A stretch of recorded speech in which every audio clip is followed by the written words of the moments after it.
My memories are very confused. There is even much doubt as to where they begin, for at times I feel appalling vistas of years stretching behind me, while at other times it seems as if the present moment were an isolated point in a gray, formless infinity. I am not even certain how I am communicating this message. While I know I am speaking, I have a vague impression that some strange and perhaps terrible mediation will be needed to bear what I say to the point where I wish to be heard. My identity, too, is bewilderingly cloudy. I seem to have suffered a great shock, perhaps from some utterly monstrous outgrowth of my cycle of unique, incredible experience. These cycles of experience, of course, all stem from that worm riddled book. I remember when I found it in a dimly lighted place near the black, oily river where the mist of always swirls.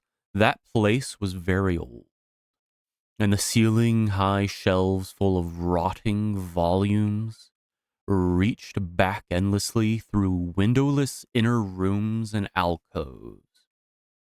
There were, besides, great formless heaps of books on the floor and in crude bins. And it was in one of these heaps that I found the thing. I never learned its title, for the early pages were missing, but it fell open towards the end and gave me a glimpse of something which sent my senses reeling. There was a formula of sorts, a list of things to say and to do, which I recognized as something black and forbidden, something which I had read of before in furtive paragraphs of mixed abhorrence and fascination, penned by those strange ancient delvers into the universe's guarded secrets, whose decaying texts I loved to absorb. It was a key, a guide to certain gateways and transitions of which mystics have dreamed and whispered since the race was young, and which led to freedoms and discoveries beyond the three dimensions and realms of life and matter that we know. Not for centuries had any man recalled its vital substance or known where to find it. But this book was very old indeed.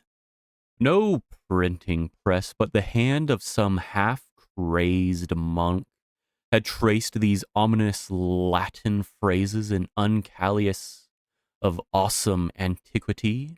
I remember how the old man leered and teetered and made a curious sign with his hand when I bore it away. He had refused to take pay for it, and only long afterwards did I guess why.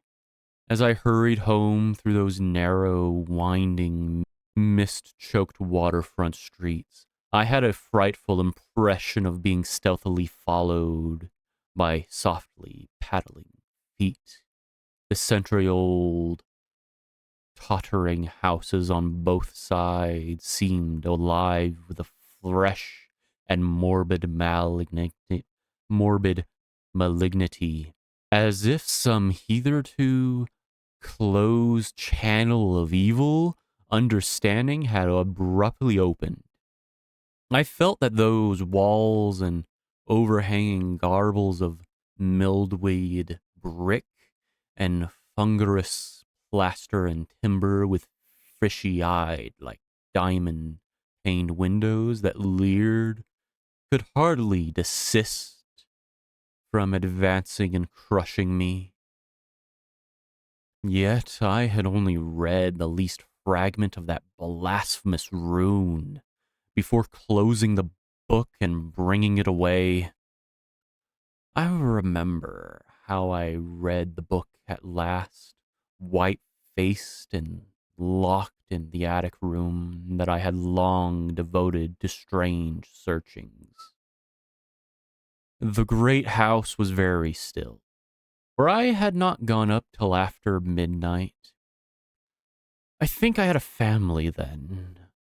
True, the details are very uncertain, and I know there were many servants. Just what the year was, I cannot say. For since then I have known many ages and dimensions, and I have had many notions of time dissolved and refashioned. It was by light of the candles that I read. I recall the relentless dripping of the wax, and there were chimes that came every now and then from distant belfries. I seemed to keep track of those chimes with a peculiar intentness, as if I feared to hear some very remote, intruding note among them. Then came the first scratching and fumbling at the dormer window that looked out high above the other roofs of the city. It came as I droned aloud the ninth verse of that primal lay, and I knew amidst my shudders what it meant. For he who has passed the gateway always wins a shadow, and never again can he be alone.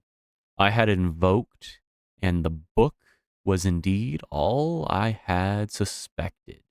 That night I passed the gateway to a vortex of twisted time and vision, and when morning found me in the attic, I saw in the walls and the shelves fitting which I had never seen before.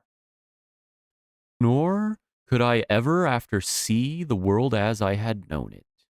Mixed with the present scene was always a little of the past and a little of the future, and every once familiar object loomed alien in the new perspective brought by my widened sight.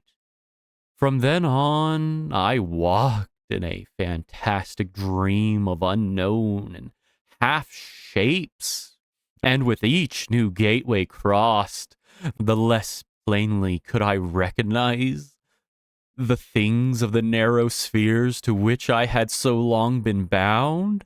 What I saw about me none else saw, and I grew doubly silent and aloof lest I be thought mad. Dogs had a fear of me, for they felt the outside shadow which never left my side. But still I read more hidden, forgotten books and scrolls to which my new vision led me, and pushed through fresh gateways of space and being and life patterns towards the core of the unknown cosmos.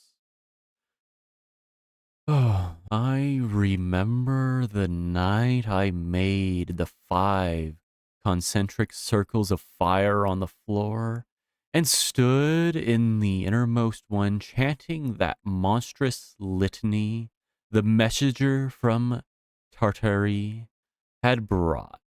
The walls melted away, and I was swept by a black wind through gulfs of fathomless gray, with the needle-like pinnacles of the unknown mountains miles below me. After a while there was utter blackness, and then the light of myriad stars forming strange, alien constellations. Finally I saw a green litten plain far below me and discerned on it the twisted towers of a city built in no fashion I had ever known or read or dreamed of. As I floated closer to the city, I saw a great square building of stone in an open space, and felt a hideous fear clutching me. I screamed and struggled, and after blackness was again in my attic room, sprawled flat over the 5 phosphorus circles on the floor. In that night's wandering, there was no more of a strangeness than in many a former night's wander, but there was more of a terror, because I knew I was closer to those outside gulfs and worlds than I had ever been before.